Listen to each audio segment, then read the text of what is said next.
Okay, so we've finished that first canto. Let's look at a few things here on the PowerPoints. The sweet season, that's just kind of an explanation of the idea that the world was created near the time of the spring equinox. So that's a hopeful time, the beginning of the year. Think of Chinese New Year, how important that is in Chinese culture as a beginning or a new beginning for a person's behavior and human relationships. Of course, it's also the season of Easter, explicitly Easter week, 1300. So that's very important, as well as a time of hope for rebirth and renewal. So these are the reasons that Dante calls the time setting of the poem the sweet season. Remember, the sweet season gives him cause for hope. Degrees of abstraction in the comedy. Dante, in this first canto, gives us a very symbolic narrative, right? It's a wood, a mountain, three animals. Nobody could read that and not realize there's a second level of meaning there. That's not just a realistic story about a man lost in a dark wood trying to climb a mountain. So what Dante seems to want to do is to make sure that the reader recognizes that this is an allegory, right? It's going to have a second level of meaning. And he pounds that into us in the first canto. But after that, the narrative becomes less abstract, right? It's not a personification allegory. That's what the most abstract kind of allegory is called, like Pilgrim's Progress or Everyman, the play of Everyman, the medieval play of Everyman, or the Romance of the Rose. The Romance of the Rose has a character called Fair Greeting. You know, it's a love story. And another character named Jealousy. Every man, of course, has Death, the most important character, Good Deeds, and other friend, other characters as well. So it's not a personification allegory, although it might seem to be one from that first canto. So later we meet characters who are both allegorical and real historical figures. So, you know, when Dante meets this person in the dark wood who's going to help him, we might at first think, well, this is going to be a character named Reason or Good Hope or something like that. But no, it's Virgil, and, you know, Virgil lived. He's a real person. So we get historical figures who have symbolic or representational significance. And this degree of abstraction varies through the poem. So I tried to make a diagram. I love diagrams. And so the first canto, of course, very high in abstraction. And then through most of the first part of the Inferno, there's obviously an allegorical level, but it's rather subdued. And then we get a very odd episode in Canto 14, which we'll look at, the Old Man of Crete, which is a very rigid personification allegory of the history of the world. And then the level of abstraction sort of goes down to a moderate level again until the very end of the Purgatorio, where you get a procession of the church, which is the part of the poem that Zhang Xiaoyi is interested in, the reunion scene with Beatrice, and that becomes highly abstract again. And then I guess we'd have to say that Paradiso operates at a higher level of abstraction throughout, and of course at the very end it becomes abstract with the vision of God. So that's an attempt to describe or diagram the varying levels of abstraction. The main point to make now is that this is not how the poem will continue. The poem will continue on a much more naturalistic and realistic, by a much more naturalistic and realistic method than the personification allegory of the first canto. What are some of Dante's innovations? Well, it's innovative in the technique of the long narrative poem. You know, sort of reluctant to call it an epic. A lot of people call it an epic, but then get into the question, well, what is an epic? And, you know, can you really talk about this kind of religious poem as an epic? two innovations. First of all is the central first-person point of view. And it's not just a first-person central narration. The character of the narrator resembles the character of the author. In fact, Dante actually names himself in the poem once. When he meets Beatrice, Beatrice says, Dante, don't weep for Virgil. You've got other things you've got to weep for. So she actually names him. So we know that the character who is the first-person narrator is identified with the author. Chaucer in the Canterbury Tales also uses a first-person narrator who resembles the author, but he's never named as the author. So we just have to kind of assume that the narrator of the Canterbury Tales in some way is meant to be similar to the author of the work. So earlier epics did have first-person narration. Odysseus arrives in the land of the Phaeacians. On his voyage from Troy, he hears the bard singing about the about the war at Troy. He begins weeping. They say, "Why are you weeping?" And then he admits that he's Odysseus, and they say, "Well, tell us, the story of your homecoming." And likewise, in books 2 and 3 of the Aeneid, Aeneas tells the story of the fall of Troy and also his wanderings to Dido. There are a few precedents of first-person narration. Augustine's Confessions, Boethius' Consolation of Philosophy, but those really aren't narrative works. Those are autobiography and philosophy. So that's an important innovation that Dante makes in the Divine Comedy. A second innovation is the addition, this comes down to what we were just talking about, Virgil, the addition to his story of a friend or a confidant or sidekick, a person who accompanies and supports the hero. Now, if you look at the Aeneid, Aeneas does have a sort of companion. His name is Achates. He almost never speaks. He doesn't play a very important role at all. He's a kind of shield bearer, but he's no real confidant.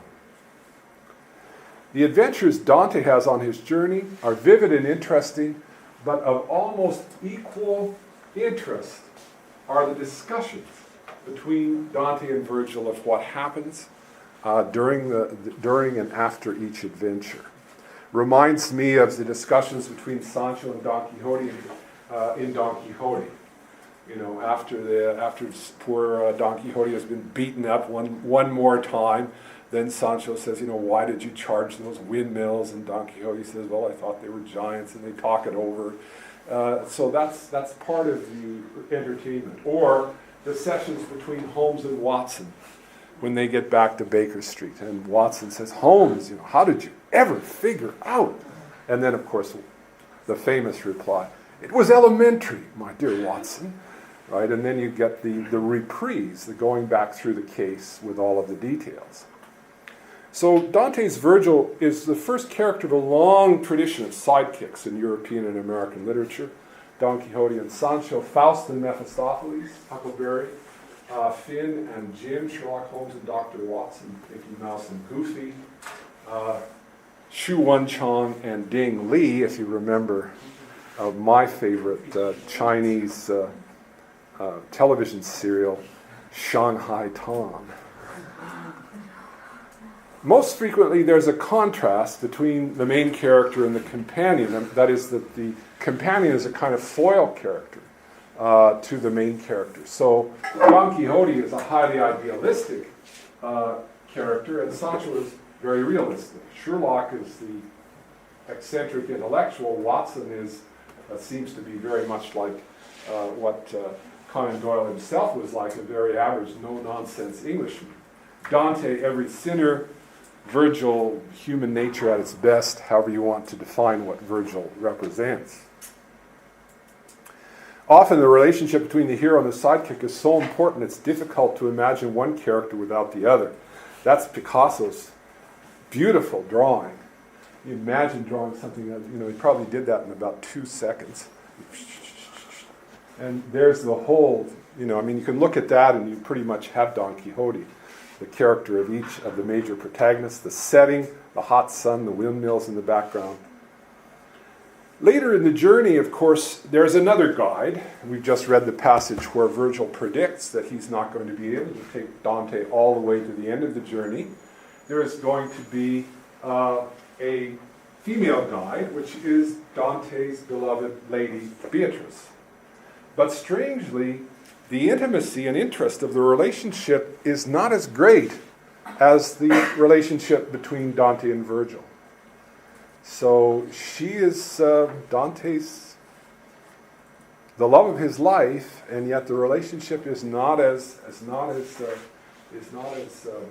complex and interesting as the Virgil Dante. Maybe it's because the Virgil Dante relationship is 2 full volumes, and Beatrice only gets 1 volume. But there are other factors involved as well. So a major interest in the first 2 volumes, the Inferno and the Purgatorio, is this relationship between Dante and Virgil. And we kind of trace this as we look at the poem. At first, it's fairly formal, a relationship of teacher and student. But the farther they go, the more confidence Dante has to question Virgil and to actually even debate with him occasionally. And by the time they get to the top of the mountain of Purgatory, Virgil is he's totally out of his element, right? He's not a Christian. Here he is in a specifically Christian part of the afterlife. And frequently Dante is right and Virgil is wrong, although Virgil attempts to continue to portray a figure of authority. And this was the subject of an MA thesis that I helped with a couple of years ago, San Yanan, Virgil as Guide to Dante and Divine Comedy in the light of Adlerian psychology. So if you don't know who Adler was, you have to look at this. And I'll put it on the net. Might be useful to those of you that are thinking about writing an MA thesis to see what a good MA thesis looks like in terms just of format and references and so forth. One additional role of Virgil in the Inferno is to keep the reader aware of what human relationships should really be. Because so much of the Inferno is describing this ghastly dystopia, remember we talked about that, anti-utopia, non-utopia, of the so-called society of hell, which is not a society. People, insulting each other and injuring each other and treating each other in the most cruel possible way. So in the midst of that cruelty and that chaos of human relationships, the Dante-Virgil relationship reminds the reader of what a friendship should be. So we have a kind of light in the darkness of hell, genuine human friendship, respect, tolerance, ability to forgive faults. Virgil's medieval reputation, I want to go through this rather quickly because this is an important point, but not as important as some others. There was one of Virgil's early poems, a collection of poems called the Eclogues. It's pastoral literature, poems about the life of shepherds, and which really symbolize or represent the life of poets. The shepherds write poetry, they have love affairs and so forth. The 4th eclogue is a strange one, which is simply a prediction of a golden age which is going to come about because of the birth of a child. Now nobody knows exactly whose child Virgil was thinking of. Maybe it was the son of one of his patrons. But scholars of the Middle Ages interpreted the poem as a magical prophecy of the coming of Christ. And if you look at it, it's not too hard to see how they could feel that was it. This is the first lines or the first section of the poem, talking about the virgin from high heaven. A new generation comes down, a boy's birth, which is going to bring a golden age to the world. Under that boy's rule, what traces of our wickedness yet remain, vanishing, shall free earth forever from fear. and he's called, he shall rule the world, he'll set it at peace. He's the mighty offspring of Jove. Jove is Jupiter, the supreme god of the Roman pantheon. And all things will rejoice in this age which is to come. Well, in the Christian Middle Ages, then, Virgil was considered a prophet. He was called the prophet of the Gentiles. Gentiles means non-Jews. So, of course, the Old Testament prophets were Isaiah and Jeremiah and so forth. They prophesied. They had a knowledge of the coming of the Messiah. But according to this interpretation of Virgil, he also was a prophet. And so you find that in a Mass for Christmas at Rouen Cathedral in France, the priest says, "Maro, Maro, prophet of the Gentiles, give witness to Christ." And then another priest, this is sort of one of those dialogues in the church service, which is a forerunner of the development of drama, medieval drama. Another priest named Virgilius says, "Behold, a new offspring is sent from heaven to earth." So there is Virgil as really co-opted by Christian theology as an important prophet of the coming of the Savior. Because of his knowledge of omens and prophecies and so forth, and because of his journey, or his description of a journey to the realm of the dead in Book 6 of the Aeneid, he was also considered a great magician. And that might be the reason for the spelling in modern European languages of his name is V-I-G, is V-I-R instead of V-E-R, because this is perhaps from the word for wand, you know, the thing that Harry Potter has that does his magic. St. Paul visited, a legend grew up, St. Paul had visited Virgil's grave. There's a nice hymn there. I won't read that, but you can, if you're interested in medieval Italian or medieval Latin, you can read. Very simple. Ad moronis mausoleum ductus fudit super eum pi rorim lacrimae quam te inquit redidissum se te vivum invenissum poetarim maxime. So the idea that St. Paul wishes that, you know, he had met Virgil, he would have converted him, and then he would have not only been a great poet, he would have been a great saint as well. So Dante has this brilliant idea to make his chief literary inspiration his moral guide and teacher, because the most important literary model for the Divine Comedy is the Aeneid. And then he makes Virgil also his literal guide through the journey that he describes in his own poem. Virgil, as an expression of Dante's admiration of classical civilization. This is why I'm not so keen on just saying, okay, Virgil is reason, or Virgil is Dante's conscience. I mean, you can think of it that way, and it's not impossible to make sense of the poem that way, but I think it's something more like Virgil represents what was best in Dante's view of Greek and Roman civilization. So when you look at the history of the reception of the Greek and Roman civilization in Christian culture, the early Christian culture was uniformly hostile to Greek and Roman culture. Tertullian, one of the early church fathers, what has Athens to do with Jerusalem? That's a rhetorical question. The answer is nothing, right? There's nothing that Athens and Jerusalem have in common. In the later Middle Ages, what we find is there's an attempt to reconcile ancient philosophy with Christian theology, reason with faith, sort of like the revival of interest in Confucianism and so forth in contemporary China. You know, just after the revolution, people didn't want to think about Confucianism because that was what they were revolting against, right? But now that China has reached a stage of development and self-confidence in its own culture, in its own modern culture, post-revolution culture, you can go back and look at these things with more objectivity. And that's what happened at the end of the Middle Ages. Instead of rejecting classical culture, theologians like St. Thomas wanted to see if they could reconcile classical culture and Christian culture. And I think that may be also what Dante is trying to do. One of the things he's trying to do by making Virgil his teacher and guide, right? Tu sei lo mio maestro e il mio autore. He talked about that, right?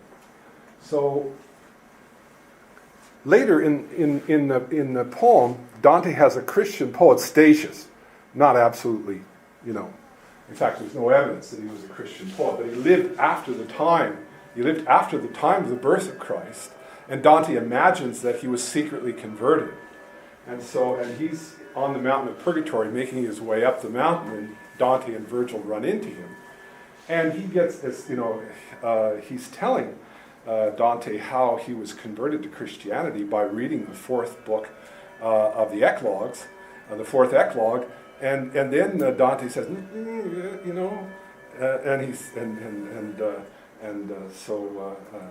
Dante smiles a little bit, and he says, "Why are you smiling?" And then Virgil says, "Okay, tell him." And he says, "This is Virgil." And so it's one of those great, meeting scenes. And so Statius throws himself down, embraces Virgil's feet. And again, you got to think, this is a Christian on his way to salvation, embracing the feet of a pagan poet who's going back to hell. Not real hell, but limbo, after this journey is complete. So, a very high opinion of Virgil, and I think expressing Dante's admiration for what was best in pre-Christian classical society. It's extremely daring of Dante to make a non-Christian poet the guide for a story of Christian salvation, even for the first two parts of the journey.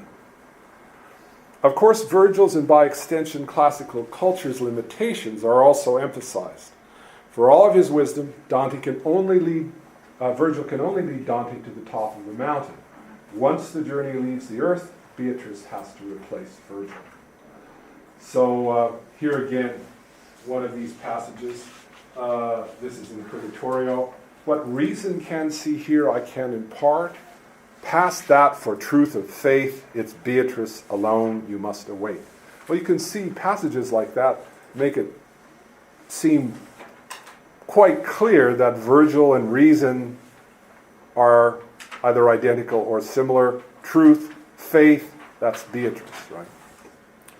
So early commentators saw Virgil as representing reason.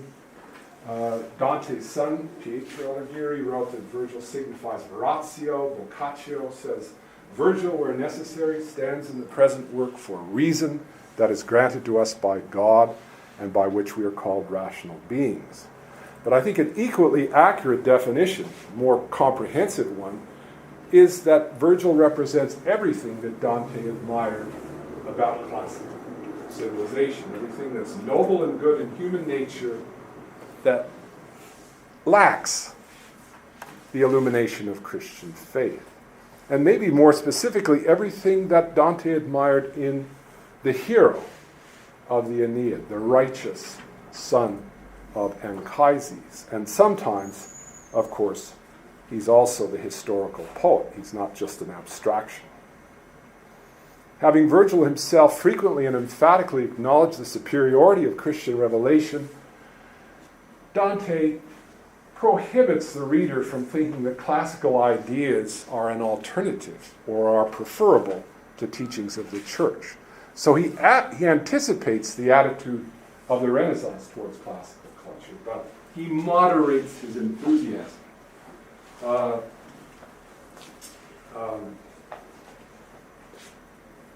Dante was the poet, last poet of the Middle Ages and the first poet of modern time. So this is from the Communist Manifesto, and I got that quoted at me a lot when I first started teaching Dante in China, and the students kept saying, Dante is a Renaissance poet. And I kept saying, more of a medieval poet. Right? Then he set out, and I moved on behind him. So the first canto of the Inferno serves as an introduction to the whole story of the comedy. Canto 2 is the introduction to the Inferno proper. The allegory of Canto 1 is simple, it's powerful. Dante, every person realizes he is lost, sees the sun rise, tries to approach it. is blocked by three animals, almost gives up, but then help comes to him in the form of Virgil, who is sent by Beatrice, who is sent by Mary, who is sent by God. At this point, Dante, every person, is ready to begin this. Well, you could see it as a process of penitence, or in terms of Eastern religion, self-cultivation, which will eventually lead him to happiness. So the movement of Canto 1 mirrors the movement of the story's plot as a whole. It's an epitome scene. An epitome scene. That's a scene in a work of literature which, although it's short, in a sense parallels the entire shape of the work. An epitome is a condensed representation of something larger. So the first canto moves from despair to hope. Well, that's the movement of the poem as a whole. From deep depression to happiness. And also from abstract to concrete and real. Dante and the reader in deep trouble have found help. Being lost have found a guide. And the journey has begun. It's just a masterly opening for this great narrative.